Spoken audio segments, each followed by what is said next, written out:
show you how to make the psomi. You can see it right at the front, featured on the front right there. That's the psomi I'm going to make today, so the bread I'm going to make today. That's the dough, and I'm just going to literally tip it out. It's a bit sticky now because I've left it longer than I usually do, but it comes out beautifully, as you can see. I'll try to do it so it's in the camera. Now don't worry that it's going to deflate a little bit.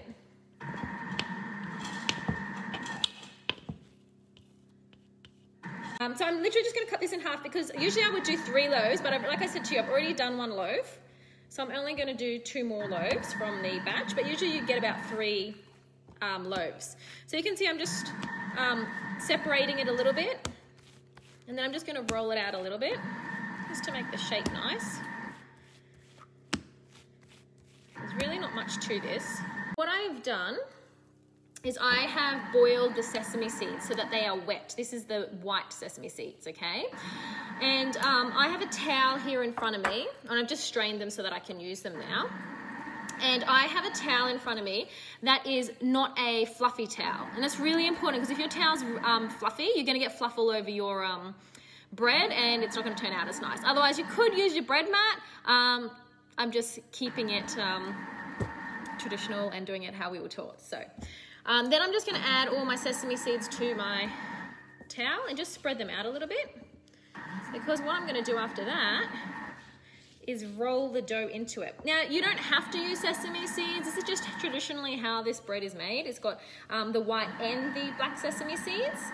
And you could just do white, you could just do black, you could do none. It's really up to you. You can change it up however you like, but I'm just going to show you how it's traditionally done. And you know, the people who have made this before will recognize it. It's very common how it's made like this.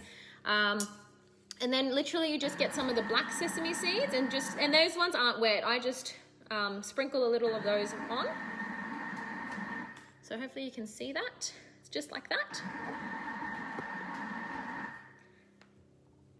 And then I've got the dough, and I'm just going to, I'm really hoping you can see this. I need a camera person to film this while I'm doing it. And then I just roll it in there. So you can see it's completely covered. Okay, make sure the ends are all covered. That's as easy as that bit is, okay? Now, once you've done that bit, I'm just gonna dust this. Now what I'm gonna do is I've just got a really sharp knife. And what I do, and this is the bit that everyone gets confused about, okay?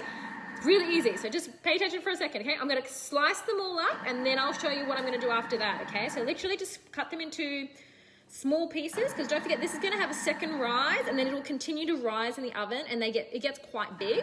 So don't be shy to cut it smallish. Okay, so this is how I've cut it up. Now, what I want you to do is grab this first piece. Now my tray is quite big, so I'm going to do it this way so I can fit the other one on, right? That's the first bit. Then I've got the second bit. Now what I'm going to do is, it was connected to this side. I want it to connect it now to this side. So turn this piece around that way and connect it to the opposite side. Okay, let's show you again. It was connected to this side. I want to now connect it to that side. So grab your piece and connect it to this side, okay, to the opposite side. This makes it look a little bit nicer, so just make sure you've pushed it together so it is connected. And that's it, okay? And all you do then is just throw a towel on top of it and let it rise for another 20 minutes, okay? Then you put it in, you put that into the oven for 40 minutes, and after 40 minutes, you get this beautiful loaf that I showed you before. See it just cut like that? You can see how beautiful it is. And it makes 3 big loaves. So that one batch was this loaf, and you can see it's made another loaf, and then it will make 1 more. As simple as that. I hope that was helpful to you. Know what you think. Share it with your friends if you did like it, so that I can continue to make these free videos for you.